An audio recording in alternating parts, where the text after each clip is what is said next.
नमस्कार, कैसा है मेरा पूरा परिवार। आज हम बात करने वाले हैं उन लोगों के बारे में, स्पेशली जो लोग 8वां मंथ अपना कंप्लीट कर चुके हैं, 9वें में आ गए हैं, या फिर वो लोग जो अभी से ही ये केयर कर रहे हैं, इस बात पे ध्यान दे रहे हैं कि उनकी जो डिलीवरी है वो नॉर्मल डिलीवरी ही हो। क्योंकि एज यू नो, आपको भी पता है कि बहुत सारी अभी भी पॉपुलेशन ऐसी है जो जब प्रेग्नेंट होते हैं तो उनके मन में ये होता है, वो तभी अपना मूड बना लेते हैं बहुत ही इनिशियल टाइम में कि उनको नॉर्मल डिलीवरी चाहिए। तो ऐसे लोगों को जरूरी है कि वो पहले से कुछ प्रिकॉशन रखें, पहले से कुछ एक्सरसाइजेस करें, कुछ ऐसी चीजें खाने पीने में रखें, तो वो उनकी डिलीवरी जो है वो नॉर्मल हो सकती है। लेकिन आपको ध्यान ये रखना है कि इनमें से कुछ चीजें मैं आपको ऐसी बता रही हूं जो आप इनिशियल टाइम में कर सकते हो, यानी कि वो लोग जो अभी 8वें 9वें महीने में नहीं पहुंचे हैं वो लोग भी इसको कर सकते हैं, लेकिन सारी की सारी चीजें नहीं कर सकते हैं। कुछ ही चीजें आप कर सकते हो जिसको कि मैं मेंशन कर दूंगी, क्योंकि ये स्पेशली वीडियो उन लोगों के लिए है जो जिन लोगों का 9वां महीना लग गया है, वो लास्ट पीरियड पे है, अपने लास्ट फेज में है अपनी प्रेगनेंसी की। उनके लिए ये टिप्स एंड ट्रिक्स मैं दे रही हूं ताकि वो इसको फॉलो करे तो उनको आराम से नॉर्मल डिलीवरी इजीली जो है वो हो जाए। अब हम समझते हैं वन बाय वन करके। फर्स्ट थिंग आपको ये समझना होगा कि 37 to 38 वीक में जो आपका सर्विक्स है उसकी ओपनिंग होना स्टार्ट हो जाती है। स्टिल कुछ लोग ऐसे हैं जिनमें 40 वीक्स पहुंचने के बाद भी सर्विक्स की ओपनिंग स्टार्ट नहीं होती है, उसके कुछ अलग रीजन होते हैं। और ऐसे में अगर मान लीजिए आपका 40 वीक्स हो चुका है और ऐसे में आपको पेन लेबर इंड्यूस नहीं हो रहा है, सर्विक्स ओपन नहीं हो रहा है, तो आपको क्या करना है ये भी हम समझेंगे। अगर जब आपका पेन स्टार्ट हो गया है तो आपको ध्यान ये रखना है कि लगभग 1 आवर में, 1 घंटे में 1 सेंटीमीटर डायलेशन होता है आपके सर्विक्स का, जिसको कि गर्भाशय का मुख बोलते हैं।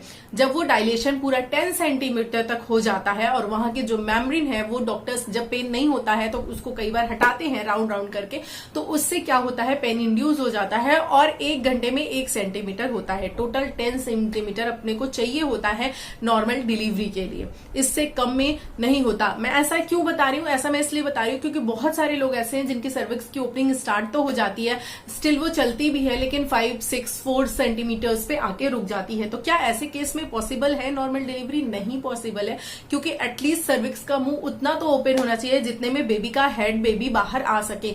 तो ये है 10 सेंटीमीटर आइडियल। ठीक है, तो ये चीज आपने अच्छे से समझ लेनी है। इसके लिए आपको ये जो टिप्स मैं बता रही हूँ उनको फॉलो करना है। इसमें से बहुत सारी चीजें आप पहले से करते आ रहे होंगे, उसकी कंसिस्टेंसी, उसका नंबर ऑफ जो नंबर है वो बढ़ा देना है। बेसिकली आपको यही समझना है, बाकी कुछ ऐसा हार्ड एंड फास्ट, कुछ ऐसा मिरेकल मैजिक नहीं बताने वाली हूं मैं। जो भी बता रही हूँ वो साइंटिफिकली चीजें प्रूवन है, उन्हीं को आगे आपको मैं फॉरवर्ड कर रही हूं। जैसे कि फर्स्ट थिंग है आपका जो कि बहुत इंपॉर्टेंट रोल प्ले करता है, वो है वॉकिंग।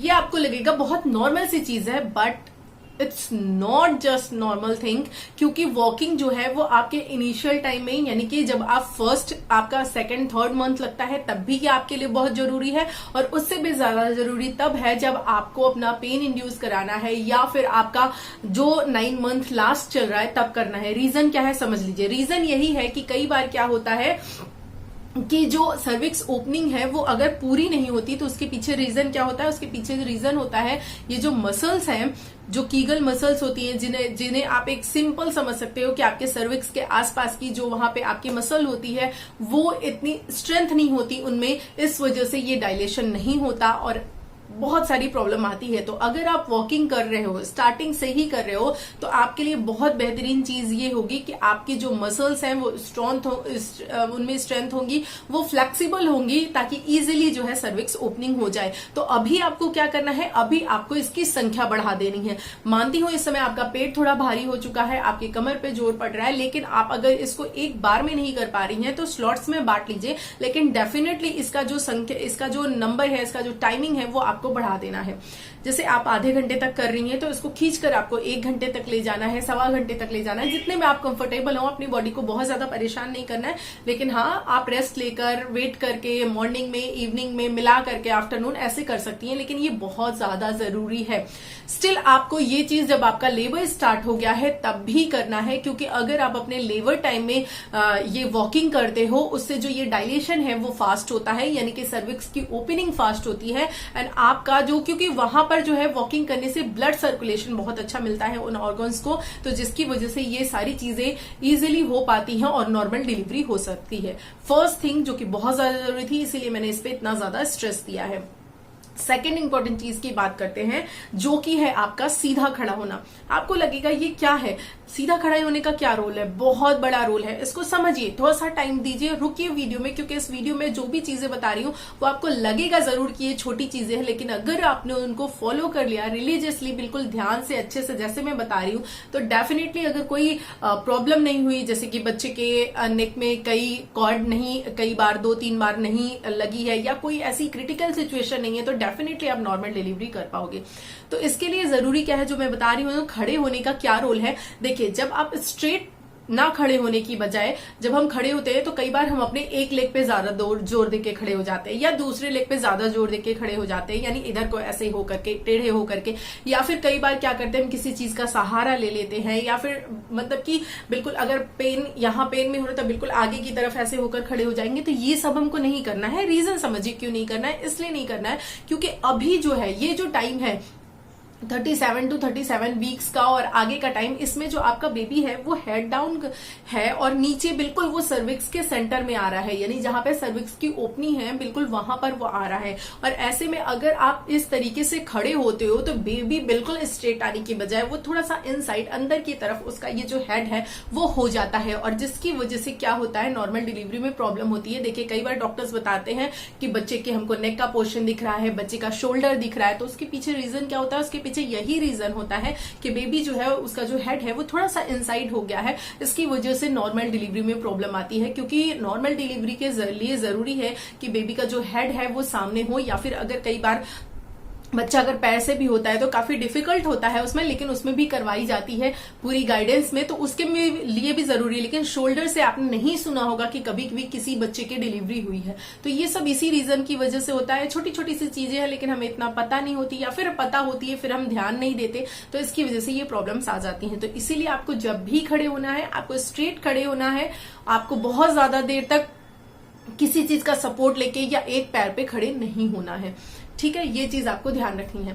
थर्ड इंपॉर्टेंट चीज की बात करते हैं। मान लीजिए आपके साथ अगर ऐसा है कि अभी आपका जो डिलीवरी टाइम है वो पास आ गया है और आपको ऐसा फील हो रहा है कि अभी मेरे बेबी ने हेड डाउन नहीं किया है। ये माओ को पता चल जाता है। कैसे पता चलता है कि जब बच्चा अपना हेड नीचे कर लेता है और उसका लेग ऊपर आ जाता है, तो यहाँ पर ये पोर्शन है, ये पोर्शन आपको थोड़ा खाली खाली सा फील होगा, आपको सांस लेने में बहुत आराम होगा, ब्रीदिंग बहुत आराम से हो जाएगी। क्योंकि जब बच्चे का हेड ऊपर होता है तो उस समय क्या होता है, बहुत डिफिकल्ट होता है ब्रीथ करने में भी। ऐसा लगता है जैसे थोड़ी ही देर पे सांस फूलने लग रही है, यहाँ पे काफी भरा भरा बच्चा पूरा यहाँ तक महसूस होगा, जैसे लगेगा सीने तक बच्चा चढ़ाया है, बिल्कुल ऐसी फीलिंग होती है। लेकिन जब बच्चा हेड डाउन कर लेता है, नीचे की तरफ हो जाता है, तो ऑलरेडी यहाँ पर हमको थोड़ा रिलैक्स फील होता है, थोड़ा सा कम पेट समझ में आता है, ब्रीदिंग आसान होती है। तो जब आपको ऐसा समझ में आ रहा है कि हो चुका है हेड डाउन, देन फाइन। अगर लग रहा है कि नहीं अभी मेरा बेबी जो है वो हेड डाउन नहीं किया है, तो ऐसे में आपको सीढ़ियां चढ़ना स्टार्ट कर देना है। सीढ़ियां चढ़ना है, उतरना है, ये बहुत ज्यादा हेल्प करता है। इसीलिए आपको स्टार्टिंग पीरियड में इन चीजों को मना किया जाता है, क्योंकि सीढ़ियां चढ़ने से प्रेशर पड़ता है। ऐसे में यूट्रस की जो ओपनिंग है, यानी कि जो सर्विक्स है, उसकी ओपनिंग स्टार्ट हो जाती है, पेन इंड्यूस होने लगता है एंड बेबी हेड डाउन होने लगता है। इसीलिए इनिशियल टाइम पीरियड में मना किया जाता है। लेकिन ये चीज आपकी इस टाइम पीरियड के लिए बहुत ज्यादा हेल्पफुल होने वाली है। तो आपको ये करना है, सीढ़ियां चढ़ना उतरना है, बेबी हेड डाउन कर लेगा अगर ये चीज है तो। लेकिन ध्यान ये रखना है आपको कि अपने साथ किसी को जरूर रखना है, क्योंकि इस समय आप 9 मंथ प्रेग्नेंट हो, 8 मंथ प्रेग्नेंट हो, आपको जरूरी है कि आप किसी के साथ हो, कहीं आप लड़खड़ा कर गिर ना जाओ या आपको कुछ अनईजी सा फील ना हो। इसीलिए हमेशा अपने साथ किसी ना किसी को जरूर रखिए।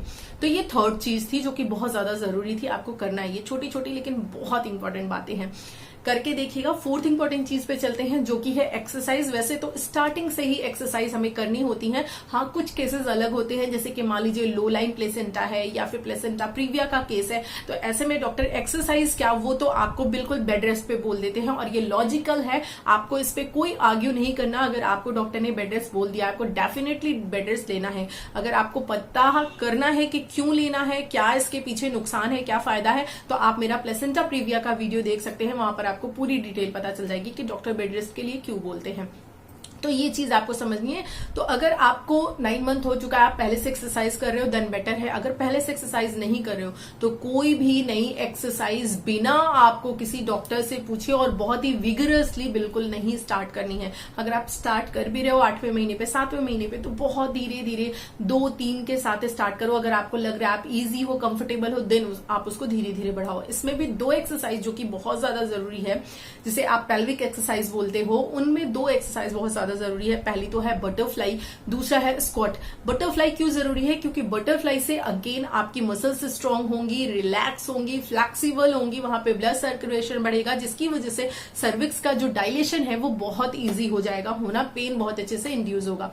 तो इसीलिए आपको ये जो बटरफ्लाई एक्सरसाइज है वो करना बहुत जरूरी है। मैक्सिमम लोगों को पता होता है बटरफ्लाई एक्सरसाइज क्या होती है। अगर नहीं पता है तो आप गूगल कर सकते हो, अदरवाइज सिंपली मैं जस्ट कुछ सेकंड्स लेकर आपको समझा देती हूँ। अभी तो पूरा नहीं मतलब समझा पाऊंगी कि क्या होता है, लेकिन आपको एक आइडिया दे देती हूँ। जैसे कि मान लीजिए ये आपके लेग्स हैं, ठीक है, दिस इज योर लेग, मेरे तो हैंड है लेकिन आपके ये लेग है ये आपको समझना है, जोक है।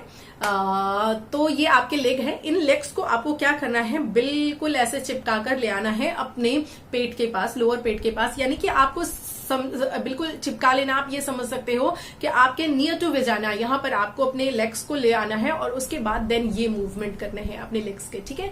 ये आपका लेग है, मान लीजिए, ये आपको इस तरह से मूव करना है, दिस इज बटरफ्लाई, ठीक है। तो ये आपको एक्सरसाइज बहुत ज्यादा जरूरी है, ये आपको करनी है। आप गूगल से इसको पूरा देख लो। अभी तो मैं इस सिचुएशन में चेयर में बैठी हूं कि यहाँ पे मैं आपको नहीं दिखा पाऊंगी, इस वजह से मैंने ऐसे हैंड का सपोर्ट लेकर बता दिया। नेक्स्ट एक्सरसाइज जो कि बहुत ज्यादा जरूरी है, दैट इज स्क्वाट। इसको अगर आप आम बोलचाल की भाषा में बोलो तो इसको बोलते हैं पोछा लगाना। पोछा लगाने से क्या, मान लीजिए किसी के घर में मेड है, वो पोछा नहीं लगाती, तो क्या वो जबरदस्ती का पोछा लगाए? नहीं नहीं, वैसे भी पोछा लगाने से ज्यादा बेटर है कि आप स्क्वाट करो। ये उसका थोड़ा सा जिसे बोलते हैं एडवांस वर्जन है, उसको अच्छे से मॉडिफाई किया हुआ एक्सरसाइज है। तो उसमें आपको करना क्या है, आपको उठना है, बैठना है और डक की तरह चलना है। जैसे कि डक होती है, इसको आप डक वॉक भी बोल सकते हो, तो डक के तरीके से चलना है। जब आप डक वॉक करते हो या फिर ये एक्सरसाइज जिसको कि स्क्वाटिंग बोलते हैं, ये आप करते हो, तो इससे भी आपकी सर्विक्स की ओपनिंग बहुत ईजी हो जाती है होना, पेन जल्दी से इंड्यूस हो जाता है और जिसे बोलते हैं नॉर्मल डिलीवरी इजी हो जाती है। अब अगर नंबर की बात करें तो लगभग 50 स्क्वाट्स आप आराम से कर सकते हो, लेकिन हाँ, ये आपको पहले ही दिन नहीं करना अगर आप पहले से नहीं कर रहे हो स्क्वाटिंग। तो आपको 1, 2, 3 से स्टार्ट करना है, और अगर आप पहले से कर रहे हो तो आपको उसकी जो नंबर्स हैं वो बढ़ा लेने हैं, यानी और ज्यादा करना स्टार्ट कर देना है। तो ये सारी चीजें हमने समझी। अब एक और चीज के बारे में बात करेंगे जो कि हमको मतलब आप ये कही, अगर मैं ये कहूं कि इस पूरे ब्रह्मांड में अगर हमको कोई सबसे छोटी चीज लगती है और सबसे बेकार की चीज लगती है, लेकिन हम सबसे ज्यादा टाइम उसी चीज पे देते हैं, तो क्या है वो? स्ट्रेस। गलत? बिल्कुल भी नहीं गलत बोल रही हूं मैं। आप खुद देखिए, मेरे पास कमेंट्स भी आते हैं, मैसेजेस भी आते हैं कि मैम अब डिलीवरी का टाइम पास आ रहा है, मुझे स्ट्रेस हो रहा है, मुझे लग रहा है कैसे होगा, क्या होगा। अरे क्यों इतना सोचना बाबा, होगा, ये नेचुरल प्रोसेस है। नहीं नॉर्मल डिलीवरी होगा, सिजेरियन होगा, लेकिन सब कुछ अच्छा होगा, बेटर होगा। बी पॉजिटिव प्लीज, आप नेगेटिव बिल्कुल भी मत जाइए। क्योंकि आपको पता है मैं क्यों कह रही हूं ऐसा, क्योंकि जब भी आप स्ट्रेस में जाते हो, आप नेगेटिव होती हो, एड्रेनलिन हार्मोन आपकी बॉडी में सिक्रीट होने लगता है, जिसकी वजह से आपके सर्विक्स की ओपनिंग ही नहीं होती, और अगर ओपनिंग होती है तो वो 3, 4, 5 सेंटीमीटर पे जाके रुक जाती है। इसीलिए बहुत काम रहिए, ये सोचिए कि ईश्वर है, उसको जो करना है वो करेगा ही। हमारे सोच का, हमारे किसी भी चीज का कोई फर्क नहीं पड़ने वाला है।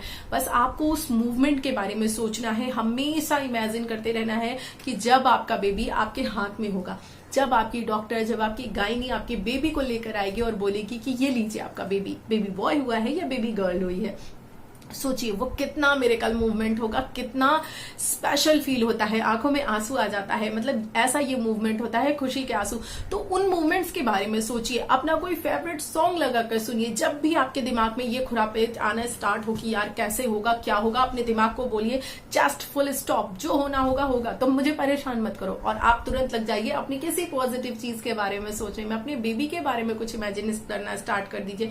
लेकिन स्टिल प्लीज स्ट्रेस मत लीजिए, क्योंकि ये बहुत बड़ा रोल प्ले करता है। आपने इतनी एक्सरसाइजेस भी की, वॉकिंग भी की, सीढ़ियां भी चढ़ी, सब कुछ किया, सब खाया पिया भी जो बताया गया, लेकिन आप स्ट्रेस लेना स्टार्ट कर दिए, देन क्या?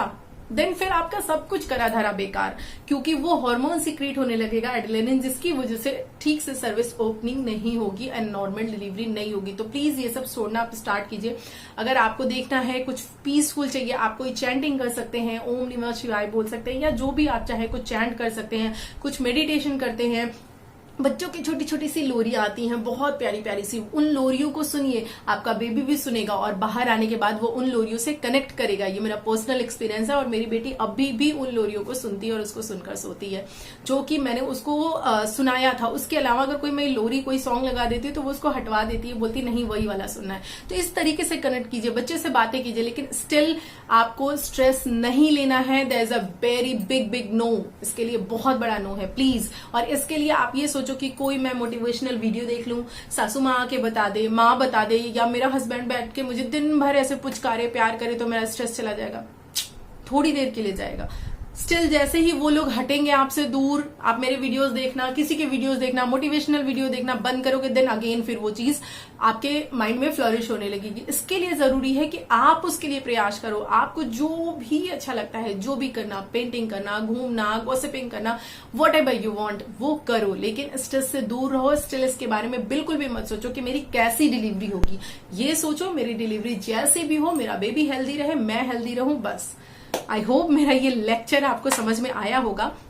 अब इसमें और भी बहुत सारी इंपॉर्टेंट टिप्स हैं जो कि मुझे आपको देनी थी, लेकिन मैं इसको इसी वीडियो में नहीं दूंगी, क्योंकि ऑलरेडी ये 16-17 मिनट का वीडियो हो चुका है, तो वीडियो बहुत लंबा हो जाता है, तो आप लोग बोर हो सकते हो।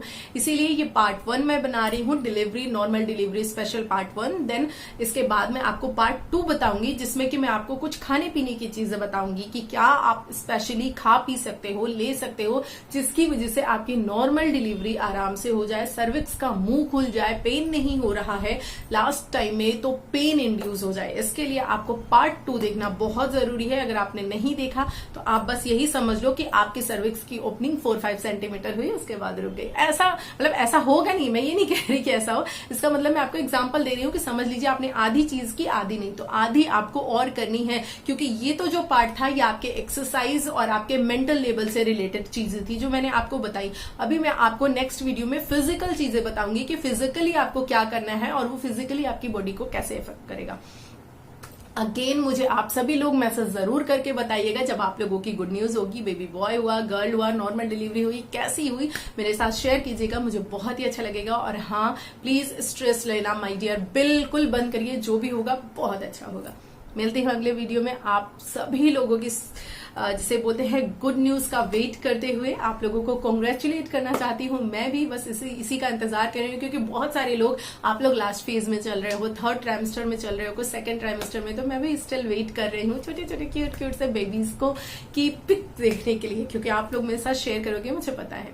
तो चलिए पार्ट 2 देखना बिल्कुल मत भूलिएगा। तब तक के लिए bye bye and take care.